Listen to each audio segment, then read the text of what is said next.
અને આપણા ગુજરાતનો ઘરેણો, આપણા ક્ષત્રિયોનો ઘરેણો વિક્રમ અહીંયા ઠાકોર આવ્યા હોય તેમને સાંભળવાના મજા તો લેવા હોય કે ના લેવા હોય? લેવા પડે ને, સાંભળવા પડે કે ના પડે? આ આપણા ઘરેણા છે, આ ગુજરાતનું અનમોલ રત્ન છે ભાઈ, છે ને? બહુ સરસ મિત્રો, વધારે સમય નહીં લઉં. આપણે ક્ષત્રિય એટલે સૌના, અને સૌ આપણા. આપણો છાત્ર ધર્મ શું?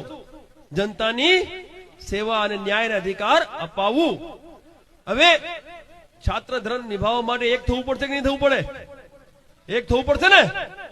તો મારા તમામ ક્ષત્રિયોને એક વિનંતી છે કે આપણે એકતા દાખવીએ અને દેશની જનતાની સેવા કરીએ. હવે 22 ડિસેમ્બરના રોજ આપણા જ વિસ્તારમાં દસક્રોઈમાં જ કુંજાડ જે ગામ છે ત્યાં ખોડિયાર ફાર્મમાં તમામ ક્ષત્રિય એટલે જે પણ ક્ષત્રિયની પરિભાષામાં આવે તમામ ક્ષત્રિયોને આપણે એક મંચ ઉપર લાવવા જઈ રહ્યા છીએ. મિત્રો તો આપ તૈયાર છો? આવશો ને? તમામ પ્રચાર પ્રસાર કરશો? વિક્રમભાઈ પણ આવવાના છે, અમારો ભાઈ પણ આવવાનો છે, વિક્રમ ઠાકોર પણ આવવાના છે. ભાઈ તાળીઓથી વધાવી લો વિક્રમભાઈ ને. એટલે 22 તારીખે બપોરે 2 વાગે આપણે ખોડિયાર ફાર્મમાં મળીએ. જય ભવાની, જય મા કરણી.